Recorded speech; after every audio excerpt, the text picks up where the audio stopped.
Across the globe, some countries are chopping down their forests at an astonishing rate. While many countries are planting trees in an effort to combat climate change and preserve biodiversity, some nations are heading in the opposite direction. In fact, although deforestation rates have declined since 1990, between 2015 and 2020, 10 million hectares of forest were still destroyed every year, totaling 420 million hectares of forest lost since 1990. You might imagine Brazil is the chief culprit. After all, Brazil is largely responsible for the deforestation of the Amazon. However, Brazil is huge, so for the sake of comparison, Brazil's deforestation rate as a percentage of land mass cleared doesn't even reach the top 20. Instead, the countries cutting down the most trees might come as some surprise. Our list uses data from the World Resources Institute and Greenpeace to determine the ranking. Before we begin, be sure to hit the like button to help us out. Now, here are the 10 countries cutting down the most trees. Number 10. Honduras. Kicking off our list is the Latin American country of Honduras. Located in Central America, Honduras covers much of the dense tropical forest endemic to the region, bordering Guatemala and El Salvador to the north and west, and Nicaragua to the east. Before human deforestation, it was estimated that roughly half the land was carpeted with trees. But after deforestation practices, only 52% of the remaining forest is still present. Between 1990 and 2005, Honduras saw a 37% decline in forest cover. In particular, logging is rampant in the Olancho region, central to the country. Meanwhile, the largely undeveloped La Mosquitia region saw colossal clearances for agriculture, leading to land degradation and soil erosion. Such environmental devastation is even more concerning, as Honduras is considered a biodiversity hotspot from cloud forest to mangrove swamps. Indeed, in La Mosquitia lies the Rio Platano Biosphere Reserve, a lowland rainforest renowned for its panoply of species, all now under threat from the unfolding ecological catastrophe. Yet Honduras remains one of the poorest countries in Latin America, meaning logging practices are unlikely to change anytime soon. Number 9. Nigeria. This huge country may not be the first country that pops to mind when picturing forests. However, it wasn't always so. Nigeria has unusual geography. In the north, near the Sahara Desert, the land is hot and arid, gradually transforming into grassland and savanna. In contrast, the warm and sultry south boasts tropical rainforest and mangrove swamps. It is a tale of two climates. However, today, of all the trees that once existed, only 10% remain. Even worse, less than 1% exist as frontier forests. Much of this environmental destruction has occurred in the past 20 years, when 36% of the country's trees were chopped down, or approximately 400,000 hectares per year. The primary culprits are logging, timber export, subsistence agriculture, and the use of wood as fuel. This has resulted in rampant desertification, as the sands of the Sahara devour more land every year. Number 8. The Philippines.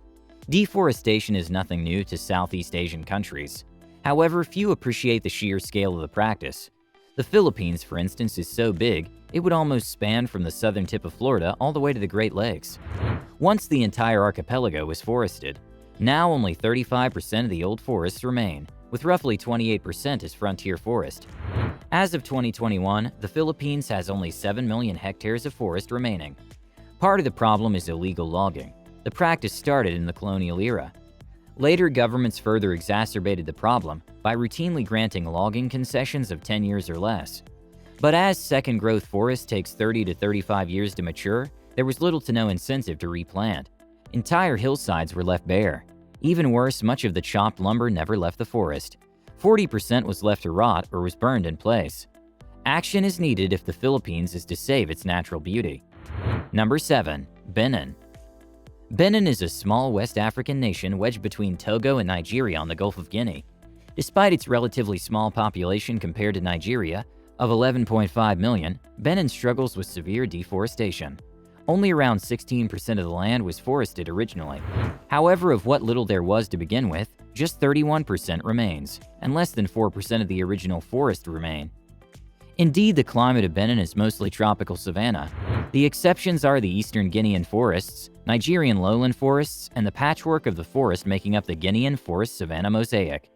The main issue stems from Benin's struggling economy. Being a tropical nation, Benin is highly dependent on agriculture. Cotton and palm oil, for example, are key cash crops requiring colossal forest clearances. Meanwhile, subsistence farming is also a major cause of deforestation. Both the World Bank and the government of Benin are trying to rectify the problem. The government has invested in forest production and updated its forestry tax system. The World Bank, on the other hand, invested $60 million in the Benin Gazetted Forest Management Project. Hopefully, this is the beginning of a big change for Benin. Number 6. Ghana. Heading further west from Benin, we come to Ghana. Unlike nearby Nigeria and Benin, forest cover used to be extensive, covering almost 2/3 of the country. Centuries of occupation and exploitation have reduced that to a mere 10%, or less, and nothing is frontier forest. Nor has anything changed in recent years. Since 1990, the rate of decline has been 28%. Economic activities are the primary cause, from legal and illicit logging and clearing trees to create arable land to fuel wood and mining. But with more than 2.5 million people in the country dependent on the forest for their sustenance and revenue, ensuring it lasts is a chief concern. So much so that the Ghanaian government announced in July 2021 a countrywide goal to plant 5 million trees to preserve the country's rainforest cover. It might just be the breakthrough needed to save the forests. We're now halfway through our video. We hope you're enjoying learning about countries with high deforestation rates. We still have 5 more countries to go, so stay with us. Number 5. Indonesia. Like the Philippines, the sheer scale of the Indonesian archipelago is easy to underappreciate. Spanning 17,000 islands, the equatorial nation is almost entirely tropical, being dominated by rainforests on practically every large island. At first glance, Indonesia appears to be doing better than other Southeast Asian nations. Some 68% of the original forest covers remain, with about 29% in frontier forest condition. Nevertheless, in recent decades, deforestation rates have been soaring. The sheer scale of the country often hides the true devastation occurring. In Borneo, an island bigger than Germany, for example, more logs were felled between 1985 to 2000 than in all of South America and Africa combined. Indeed, half of all lowland forests have been destroyed, potentially increasing to 2/3 in the next decade. Indonesia ranks 3rd in biodiversity, behind Brazil and the Democratic Republic of Congo. Since the 1970s, large-scale logging has taken hold to produce pulp for paper and palm oil. Unless something is done, one of the last bastions of biodiversity in the world may be lost forever. Number 4. Nepal. Up in the Himalayas lies Nepal, one of the world's highest countries. Amongst the foothills and soaring peaks, you'll discover tropical evergreen forests as well as Himalayan pines and hemlock. Unfortunately, approximately 22% of the original forest cover remains, with none of it considered a frontier forest. In fact, by the 1990s, Nepal's forests had decreased by 75%, despite efforts to restore forest cover. As the forests are primarily located on steep hillsides, the loss of tree roots makes flooding and landslides far more common. Tree roots also hold water in the soil. In their absence, the land has grown drier. There are some signs of hope, however. Nepal's Department of Forest Research and Survey found the forest cover is slowly and gradually increasing in a 5-year survey. Despite an uptick in forest fires, actions taken by the government are yielding results. For the residents of Nepal, it can't come soon enough. Number 3. North Korea. Known throughout the world for its brutal dictatorship, it's not just the North Korean people who are suffering. Environmental destruction and authoritarian governments tend to go hand in hand. The Hermit Kingdom of North Korea is no different. Since 1990, approximately a quarter of the forest has been cut down, leaving just 61% of the original forest cover intact. It's creating a looming humanitarian crisis. Already, North Koreans face routine food shortages, bitterly cold winters, and deadly natural disasters. In their desperation, locals cut trees down for fuel or land. This stark landscape is evident at the border. While both South Korea and China have lush forests, across the border North Korea is barren, the hillsides denuded of trees. It's causing topsoil to become depleted, as there are no trees to anchor the soil to the ground. So the earth simply runs off into rivers or streams in storms or floods. It's starting to exacerbate the already dire food situation. Nor are there any signs of change anytime soon. Number 2. Haiti. Like North Korea, Haiti is a land divided. Located on the island of Hispaniola, Haiti occupies 3/8 of the island on its western side. To the east, you'll find the Dominican Republic. But where forest cover in the Dominican Republic is gradually increasing, Haiti saw no such change. Yet as recently as 50 years ago, Haiti's forest covered 60% of the country. That's now halved to a current estimate of 30%. Rapid deforestation began during the colonial era as coffee, tobacco, and sugarcane production skyrocketed. The upland forests were cleared within 50 years, and half the colony's land was under coffee. Since then, rapid population growth and unsound agricultural practices have worsened an already calamitous situation. Soil erosion is the most direct effect, with an estimated 15,000 acres of topsoil washed away every year. This also leads to lower productivity, worsens droughts, and leads to desertification. It's a dire predicament that looks set to continue. You're nearly at the end of our video. Which city do you think will take the #1 spot?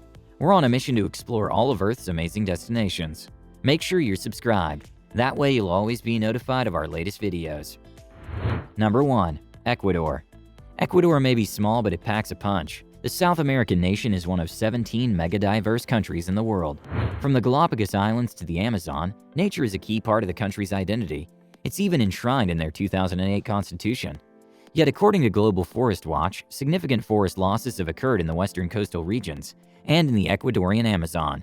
Driven by the oil industry's expansion since the 1970s, the construction of roads, pipelines, camps, heliports, and more led to a wave of deforestation. New pastures and rapid colonization are causing an ongoing loss of forests.